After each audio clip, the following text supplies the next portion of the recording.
What the Barbary Pirates did to captured European women was unforgivable. For more than 3 centuries, from the early 1500s until the 1830s, the Mediterranean Sea was not a highway of commerce and culture but a hunting ground. The hunters were the Barbary Pirates, corsairs operating from the ports of Algiers, Tunis, Tripoli, and Sale, nominally under the Ottoman Empire but effectively autonomous. Their victims were tens of thousands of European Christians, snatched from coastal villages, trading vessels, and even undefended islands. Among those victims, women suffered a fate so uniquely cruel, so systematically degrading, that no passage of time can soften its horror. To speak of what these women endured is to confront the ugliest face of human greed and brutality, a face that history has too often glanced at and then turned away from, preferring to remember piracy as swashbuckling adventure. There was nothing adventurous about the rape, enslavement, and forced concubinage of European women by the Barbary corsairs. What they did was unforgivable, not because forgiveness is impossible, but because the crimes were engineered to annihilate everything that makes a woman human: her autonomy, her dignity, her body, her future, and often her sanity. To understand the unforgivable, we must first understand the scale. Between 1530 and 1780, conservative estimates place the number of Europeans enslaved by Barbary pirates at over 1 million. Some historians argue for as many as 1.25 million. The majority were men, chained to oars in galleys or forced into hard labor. But perhaps 15 to 20%, roughly 150,000 to 200,000, were women and children. These women came from every coastal nation: Italy, Spain, France, Portugal, England, Ireland, the Netherlands, and even as far north as Iceland, which suffered a notorious raid in 1627 when corsairs from Algiers and Sale sailed into the fjords, capturing over 400 people, including scores of women. They came from fishing villages, convents, manor houses, and merchant ships. Their only shared characteristic was vulnerability. And once captured, their bodies became property. The moment of capture was a rupture not just from freedom but from the very concept of self. Imagine a young woman, let us call her Caterina, a fisherman's daughter from the coast of Calabria. She wakes to the sound of screams and the smell of smoke. The corsairs are already ashore, bearded men in flowing robes and turbans, brandishing scimitars and matchlocks. They do not come to kill. Killing is inefficient. They come to harvest. Caterina is dragged from her bed, her nightdress torn, her hair pulled. She sees her father cut down for resisting, her mother thrown over the shoulder of a corsair like a sack of grain. Before she can weep, a rope is tied around her neck, and she is prodded barefoot over rocky ground toward the beach. There, awaiting for Lucker Bobs in the dawn light. She is thrown into the hold among other screaming women, the wooden planks slick with blood and seawater. The last thing she sees of her homeland is the smoke rising from her burning village. This scene, with minor variations, repeated itself thousands of times. No woman who experienced it would ever again know a single day of peace. The sea voyage to the slave markets of Algiers or Tunis was a floating hell. The women were packed into holds with no light, no latrines, and no separation from their captors. Rape began immediately. The pirates, having been at sea for weeks, treated captive women as a rite of conquest. A French nun, captured in 1574 while sailing from Marseilles to the Holy Land, later testified that all 16 women in her hold were violated repeatedly before the ship even reached the Barbary coast. Some were thrown overboard when they resisted, their bodies left for sharks. Others were passed from sailor to sailor, then given a meager ration of hardtack and water as payment. Those who survived the crossing arrived at the slave market of Algiers not as persons but as livestock, their eyes hollow, their skin bruised, their clothes reduced to rags or nothing at all. The slave market itself was the apex of humiliation. In Algiers, the Bedestan, a covered bazaar, hosted daily auctions. Men, women, and children were separated. Women were stripped naked and made to walk in circles while buyers, wealthy Ottomans, local officials, merchants, and sometimes renegade Europeans who had converted to Islam, inspected them like horses. A buyer would open a woman's mouth to check her teeth, squeeze her breasts to test firmness, lift her arms to smell for sweat, and demand she turn around to expose her back and buttocks. Virginity commanded a premium. A young, intact European virgin could sell for the equivalent of $10,000 in today's money. Older women, married women, or those already visibly traumatized sold for less. The auctioneer would chant her attributes in a sing-song voice. Italian, blonde, 19 years, no diseases, trained in embroidery. The woman stood there, perhaps weeping, perhaps catatonic, while men bid on her future. No matter who bought her, she was now a slave. Her name, her family, her faith, her dreams, all erased. She was a thing. The destinations of these women fell into three broad categories, each a different circle of the same inferno: the harem, the domestic household, and the brothel. None offered escape. None offered kindness as anything but a temporary reprieve from abuse. For the most beautiful and young, the harem of the local pasha or a wealthy bey was the destination. In popular imagination, the harem has been romanticized as a place of luxury and intrigue. The reality was a gilded prison. A European woman in a Barbary harem was a concubine, not a wife. She was expected to convert to Islam, often under threat of torture or death, and to serve the sexual needs of one man among dozens of other women. The harem was a hierarchy of jealousy, boredom, and terror. The pasha's favorite concubines wielded power over newer arrivals, often subjecting them to beatings, starvation, or scalding baths as initiation rites. The woman herself had no say over when she would be summoned to the master's chamber. She could be sent for at any hour, day or night, and refusal was unthinkable. Refusal meant the barnio, the public slave prison, where she would be given to the guards as a common prostitute. In the harem, she was also subject to the whims of the eunuchs, who were often as brutal as the master. Pregnancies were common. A concubine who bore a son might rise in status, but she would never be free. Her son, if acknowledged by the pasha, would be raised as a Muslim and a free man, but he would also be taught that his mother was a slave. Many such women died in the harem, their bones buried in unmarked courtyards, their names erased from every record. For the majority of captive women, however, the fate was less dramatic but equally cruel: domestic servitude in the households of merchants, artisans, or junior officials. These women were not sexual concubines, at least not primarily, but they were expected to cook, clean, sew, and submit to the sexual advances of any male in the household. A captive serving girl could be raped by the master, his sons, his servants, and even his guests. She had no legal recourse. If she became pregnant, the child would be born a slave unless the master chose to free it, which he rarely did. These women worked from sunrise to midnight, sleeping on straw mats in kitchens or stables. Their bodies were not their own. A typical account from a redeemed slave, published in London in 1682, describes a woman named Elizabeth Marsh, captured from a ship off the coast of Cornwall. She spent 4 years in the house of a Tunisian merchant, forced to wash the feet of his wives, carry heavy water jars up 3 flights of stairs, and submit to his visits 3 or 4 times a week. When she tried to run away, she was stripped, tied to a post in the courtyard, and beaten with a leather strap until her back was a single bruise. Then she was returned to her duties. That was not punishment, that was the system. The third and most unspeakable fate was the public brothel. Barbary cities, especially Algiers and Tripoli, maintained state-sanctioned brothels filled with Christian women.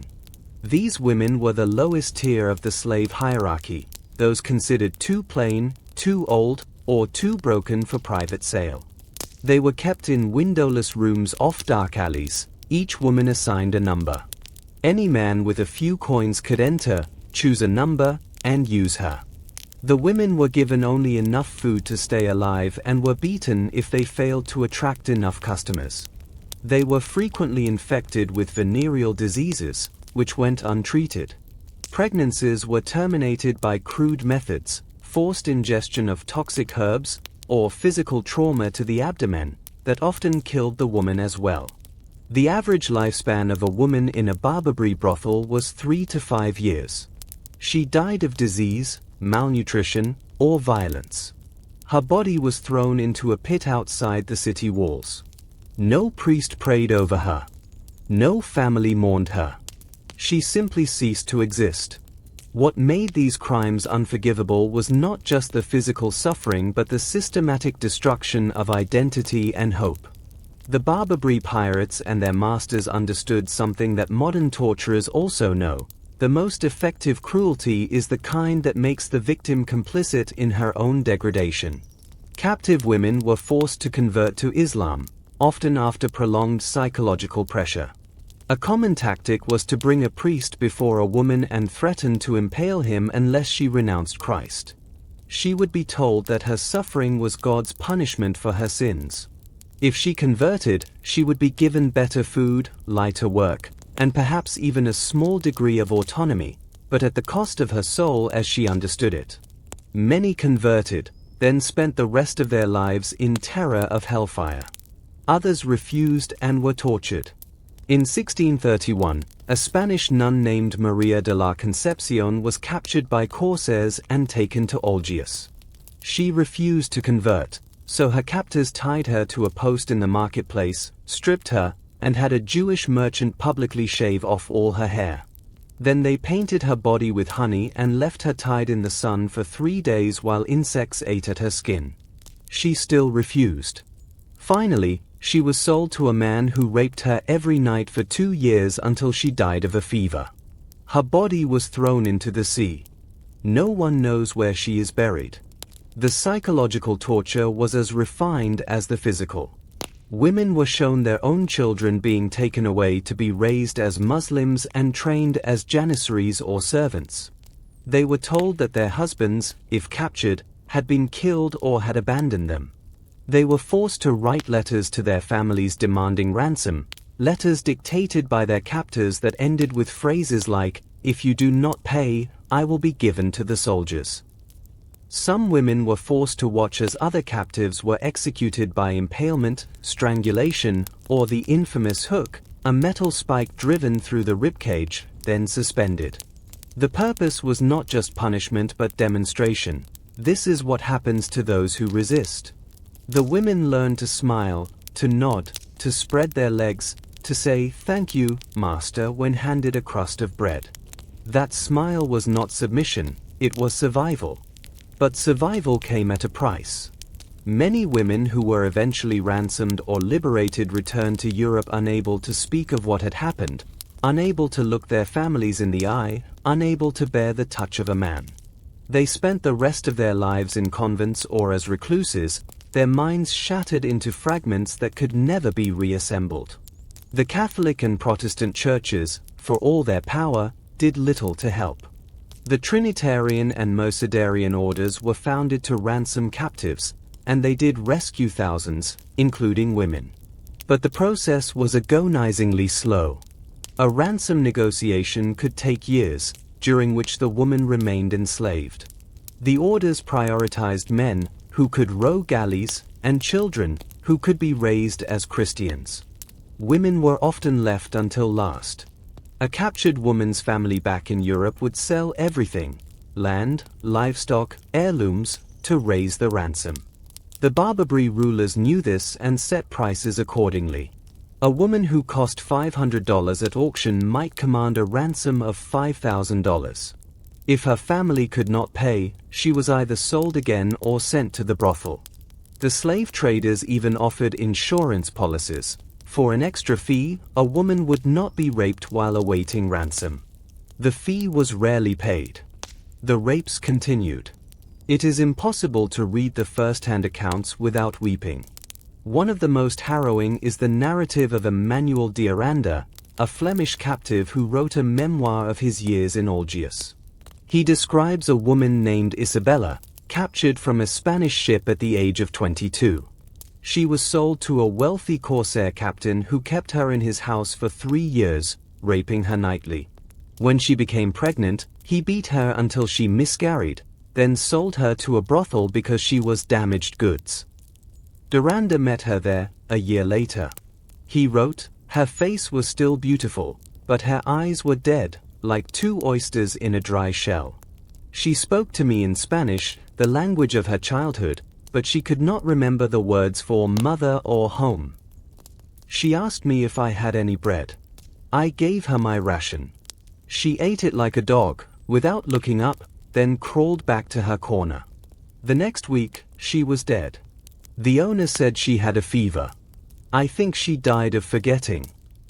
That forgetting, the systematic erasure of identity, is perhaps the most unforgivable crime of all. The Barbary Pirates did not just steal bodies, they stole selves. The scale of this atrocity was enabled by European powers themselves. For centuries, England, France, Spain, and the Netherlands paid tribute to the Barbary states to protect their own shipping. They essentially funded the slave trade that captured their own citizens. The British government paid Algiers £200,000 in ransom between 1660 and 1680 alone, a fortune at the time.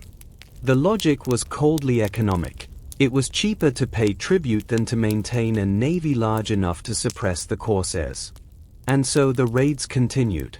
Women from Cornwall, from County Cork, from the Balearic Islands, from the coast of Tuscany continued to wake up in the dark to the sound of pirates' boots on wooden floors. Their governments wrote checks and looked away. When ransomed women returned to England or France, they were often treated as curiosities or shameful secrets. Some were accused of having gone native and converted willingly. Others were questioned by priests about whether they had resisted rape sufficiently to avoid sin. A woman who had been raped 1,000 times was asked if she had consented in her heart. This was not justice, it was a second violation. The end of the Barbary slave trade came not from moral awakening but from military force. The United States, newly independent, refused to pay tribute, leading to the First and Second Barbary Wars 1801 to 1805, 1815. Later, after the Congress of Vienna in 1815, a combined British and Dutch fleet bombarded Algiers into submission. In 1830, France invaded and colonized Algeria, finally ending the slave markets. By then, hundreds of thousands of European women had lived and died in bondage. No one knows exactly how many. The records of the Barbary states, if they ever existed, were destroyed or lost. We have only the fragmentary testimonies of survivors, and the silence of the millions who did not survive. To say that what the Barbary pirates did was unforgivable is not to say that individual women could not forgive. Some did. History records a few cases of captive women who converted to Islam, married their masters, and lived out their lives in the Barbary states, perhaps finding a measure of peace or even power. But forgiveness is a personal act, not a historical judgment. When we speak of the crime itself, we must speak in absolutes. The systematic capture, sale, rape, and forced labor of European women over 3 centuries was a crime against humanity long before that term existed. It was not a product of its time. Even by the standards of the 16th and 17th centuries, contemporaries recognized it as monstrous. Theologians wrote treatises on whether a woman could licitly kill her captor during rape. Poets wrote laments for the captive maidens. Governments sent envoys begging for mercy. And still it went on, because the Barbary pirates were not monsters in the sense of being inhuman. They were monsters in the sense of being all too human, greedy, cruel, and enabled by a world that found it easier to pay for suffering than to stop it. What is unforgivable is not merely the sum of individual rapes or beatings or humiliations. It is the architecture of the system, a slave market where a woman's body had a price tag, a legal code that made her testimony worthless, a religion twisted to justify her subjugation, a political economy that thrived on her tears. The Barbary Pirates did not act in a frenzy of barbarism. They acted in a calm, businesslike manner that is far more chilling. They knew exactly what they were doing. They did it anyway. And for that, no amount of historical distance, no plea for cultural relativism, no invocation of different times can excuse them. Some acts are simply wrong, not just in our eyes but in the eyes of any moral being who can imagine the terror of being stripped, auctioned, and owned. We remember the Barbary Pirates today, if we remember them at all, as colorful figures from the Age of Sail, the inspiration for the Pirates of the Caribbean aesthetic, the backdrop for operas and adventure novels. That is a lie we tell ourselves to avoid the truth. The truth is that for hundreds of thousands of women, the Barbary Coast was not a place of exotic adventure but the end of the world.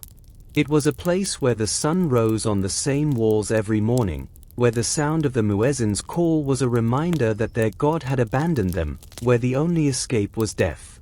And when death came, it came not as a friend but as a thief, stealing the last thing they had, the hope that anyone would remember their names. We can honor them by refusing to forget. By speaking their suffering aloud, not to wallow in pain but to bear witness. By insisting that what was done to them was not just unfortunate or tragic but evil, a word that historians rightly use sparingly but that belongs here, carved into the stone of memory. The Barbary Pirates are long dead. Their ships have rotted. Their slave markets have been paved over. But the echoes of those women's screams still travel down the centuries, and we owe it to them to listen, and to say, clearly and without qualification, this was unforgivable. And we will not look away. The unspoken cruelties, beyond the slave market.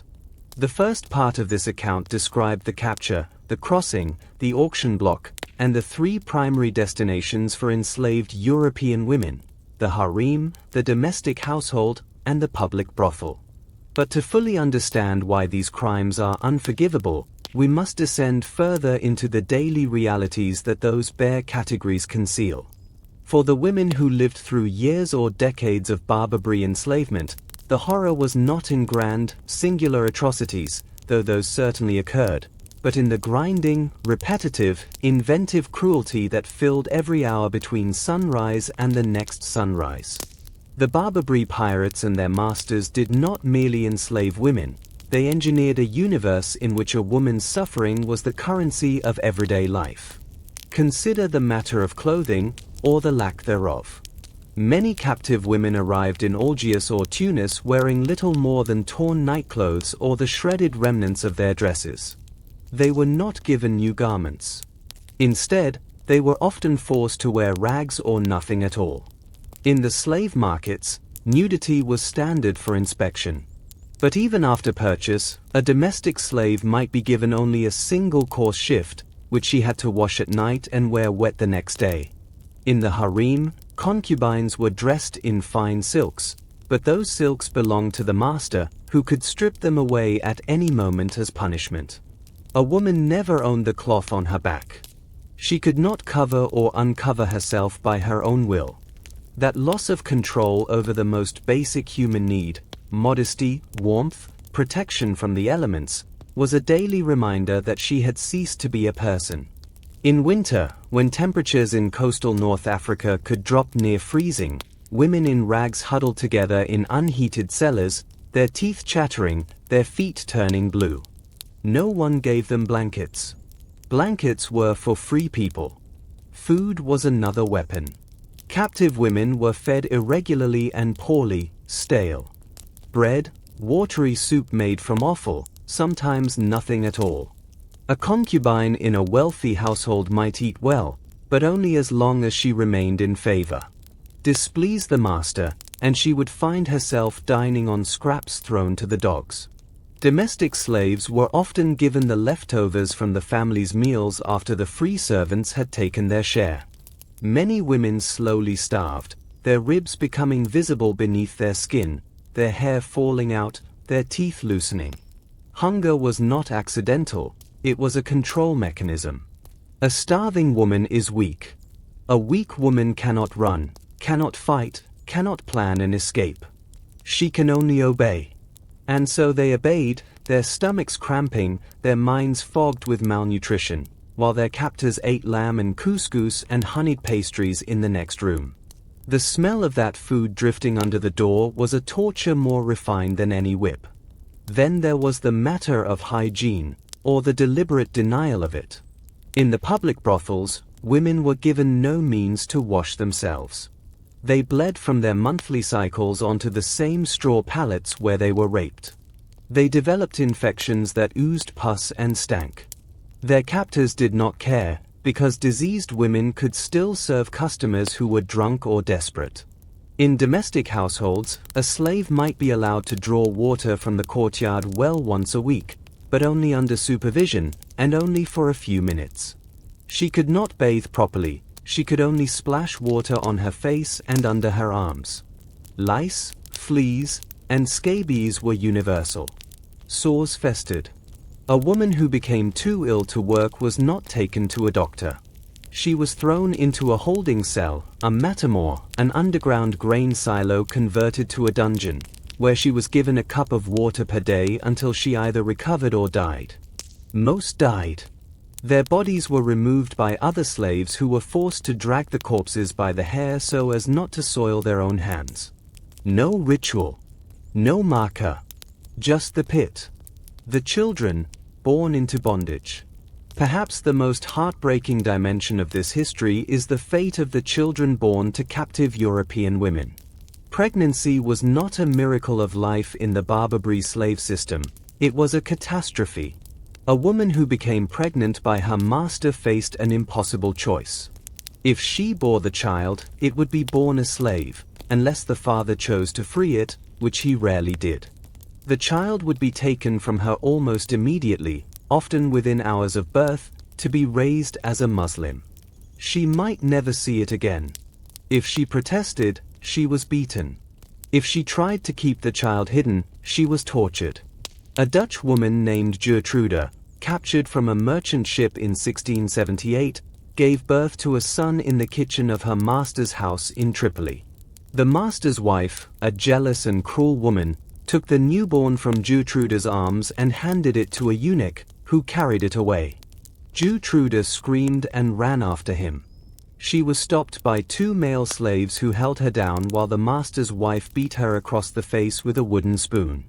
The child was raised as a Muslim boy named Ahmed. He grew up to become a corsair himself, capturing European ships. He never acknowledged his mother, who remained in the kitchen until she died of consumption at the age of 34. On her deathbed, she asked to see her son. The request was denied. Other women, desperate not to bring a child into bondage, attempted abortion or infanticide. They drank potions brewed from toxic herbs, rue, pennyroyal, savin, that sometimes killed them as well. They threw themselves downstairs.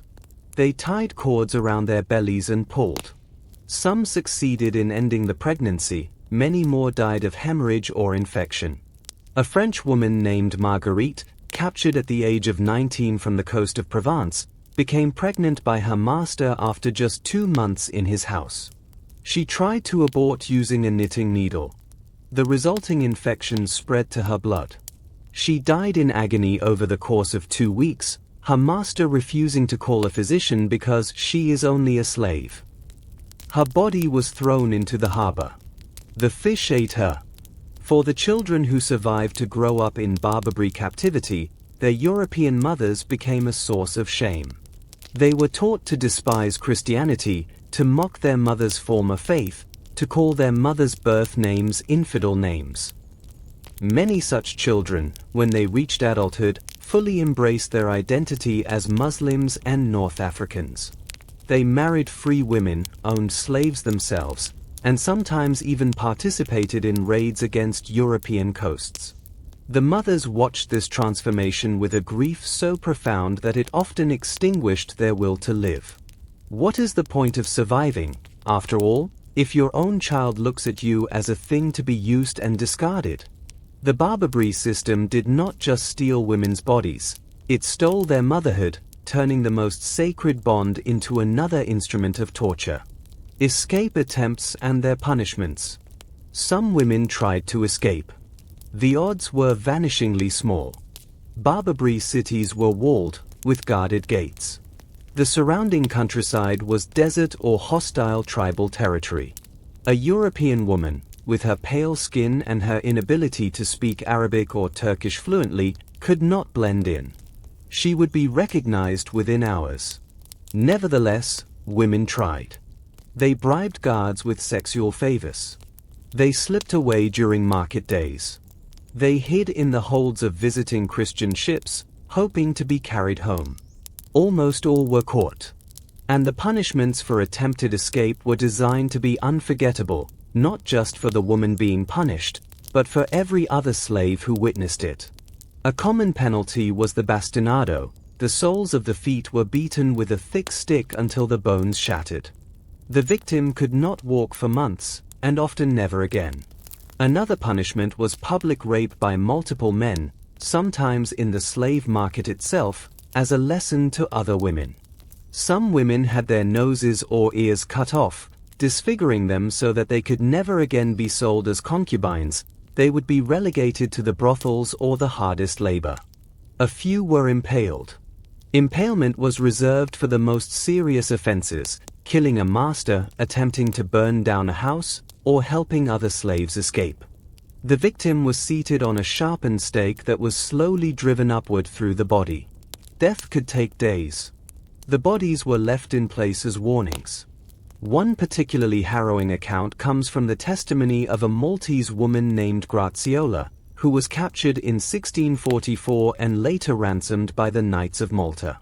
She described a fellow slave, a Spanish woman named Isabel, who tried to escape by hiding in a shipment of olive oil jars bound for Livorno.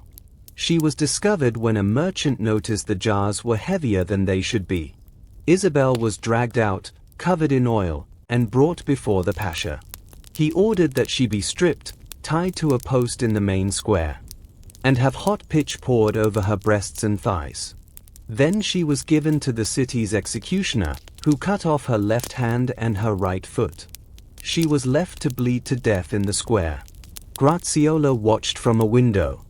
She wrote later, in a letter to her sister, "I did not scream. I did not weep. I made my face a stone.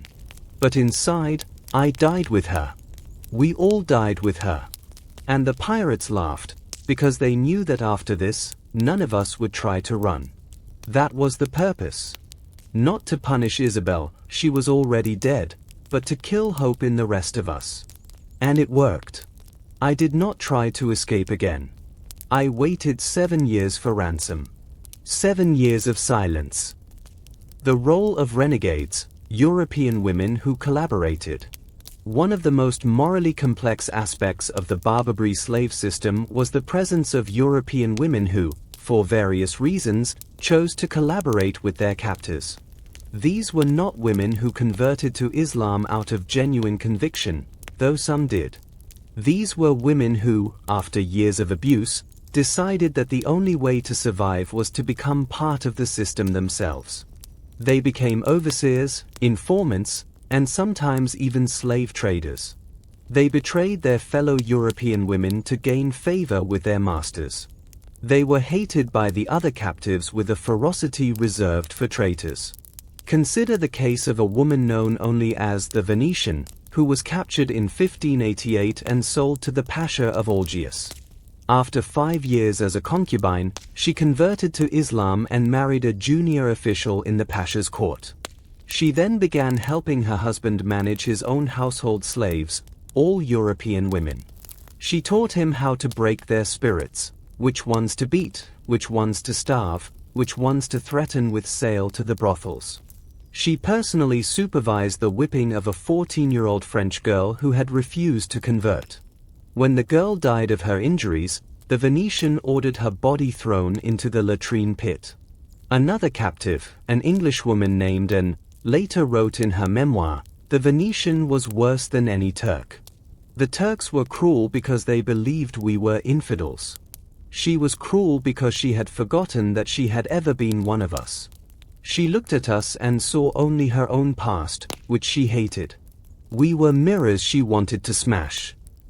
These women were not numerous, but their existence added a layer of psychological torment to the captive experience. To be betrayed by one of your own, by a woman who spoke your language, who had knelt at the same altar, who had once wept the same tears, was to learn that solidarity among the enslaved was a fragile thing.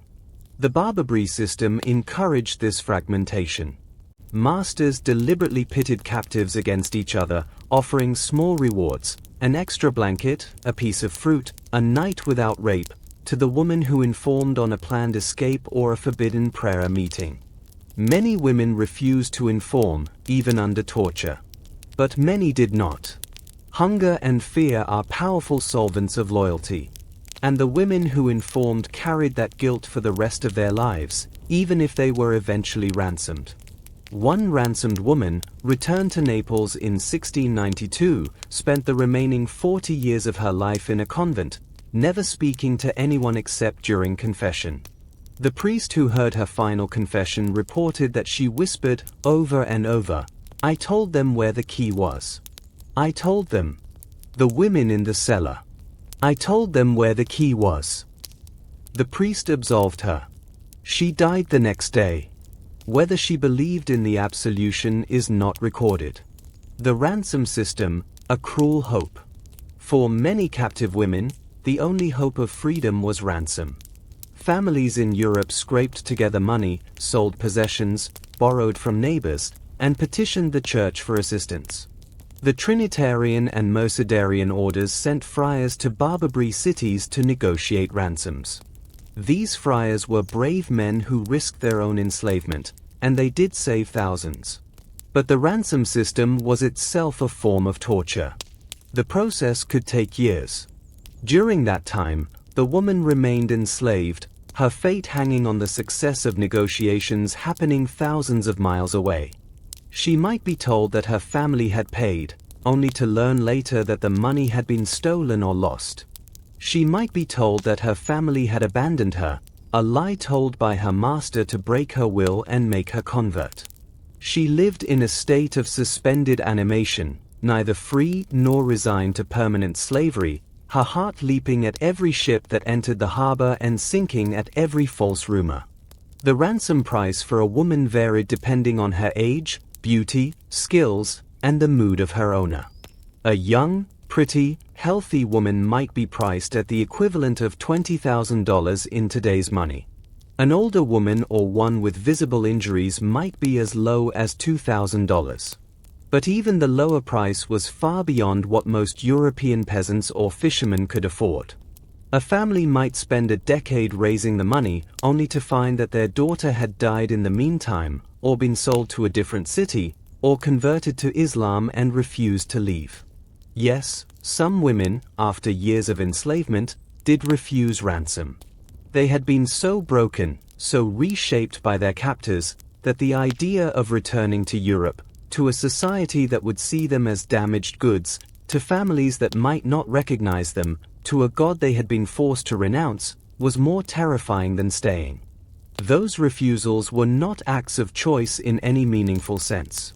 They were the final surrender of a soul that had been systematically unmade. The redemption ceremonies, when they occurred, were bittersweet. A woman who was ransomed would be brought to the bathhouse, given clean clothes, and presented to the friar who had negotiated her release. She would then be put on a ship bound for Livorno, Marseilles, or Valencia. During the voyage, she might finally sleep without fear for the first time in years. But the voyage was also a time of reckoning. She had to confront what had been done to her. She had to remember her old name, her old language, her old self, if that self still existed. Many women arrived in Europe mute, unable to speak. Others wept for days. Some laughed uncontrollably, a symptom of what we would now call complex post-traumatic stress disorder. The church provided shelter in convents, but the psychological care was non-existent. Women were expected to be grateful for their salvation and to pray for their captors' souls. They were not expected to talk about what had happened. And so they did not talk. They carried their secrets to the grave. The religious dimension, faith as weapon and refuge. Faith played a contradictory role in the lives of captive European women. On one hand, their captors used religion as a weapon. Christian women were told that their suffering was proof that their God was weak or false. They were forced to listen to readings from the Quran, translated into Italian or Spanish by renegade priests, and to debate theology with imams who were far better trained than they were. A woman who clung to her Christian faith could be tortured for stubbornness. A woman who converted could be rewarded, but at the cost of eternal damnation in her own belief system. The choice between torture and apostasy was not a real choice. It was a trap. Yet for many women, faith was also the only refuge. They prayed in their minds, silently reciting the rosary while their hands scrubbed floors. They scratched tiny crosses into the walls of their cells. They memorized scripture and repeated it to themselves during rapes, trying to separate their souls from their bodies. Some women reported visions of the Virgin Mary, who appeared to them in their darkest moments and promised deliverance. Whether these visions were real or the products of starving, traumatized brains is irrelevant. They kept women alive. They gave meaning to meaningless suffering. They were, in the truest sense, miracles of psychological survival. After ransom, many of these women entered convents. They did not do so only because the church provided shelter, they did so because the convent was the only place where their experience made sense. The convent was a world of women, a world without the threat of male sexual violence, a world where suffering could be offered up as a sacrifice rather than endured as a degradation. Some of these former captives became nuns of extraordinary holiness, or what the church called holiness. In truth, they were simply women who had learned to endure the unendurable and who had nowhere else to go. Their prayers were not peaceful, they were screams translated into Latin. But the walls of the convent absorbed those screams, and the other nuns, who had their own wounds, understood. Why unforgivable is the only word. We return, at the end of this second part, to the word that began this account, unforgivable. Some readers may object that forgiveness is a Christian virtue, that we are called to forgive even the worst sins, that holding on to unforgiveness only hurts the one who refuses to forgive. These objections misunderstand the purpose of the word. When we say that what the Barbary Pirates did to captured European women was unforgivable, we are not making a statement about the internal state of any individual survivor or their descendants. Some survivors did forgive. Some found peace. That is their right and their grace. We are making a statement about the act itself. Some crimes are so vast, so systematic, so aimed at the annihilation of human dignity, that they exceed the category of the forgivable. They are not forgivable because forgiveness implies a moral equivalence between the wrongdoer and the wronged, an equivalence that does not exist. The pirate who raped 100 women and the woman he raped are not two sides of the same coin. The master who starved a captive to death and the captive who died are not partners in a moral drama.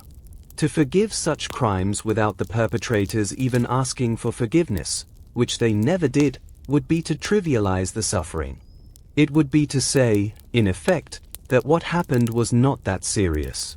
But it was that serious. It was worse than that serious. The Barbary Pirates and their masters are dead. They cannot be brought to justice. Their victims are dead. They cannot be comforted. All that remains is the memory, and the responsibility that memory imposes. We must remember because remembering is the only form of justice left. We must say their names, even when we do not know them. We must imagine their faces, even when no portraits survive. We must let their suffering break our hearts, because a heart that is not broken by such things is a heart that has chosen comfort over truth. And the truth is that for 300 years, the Mediterranean was a sea of tears, and the women who wept those tears were invisible to the powers that could have saved them. That invisibility is the final crime. To make them visible again, to drag their stories into the light, no matter how painful, is the only reparation we can offer.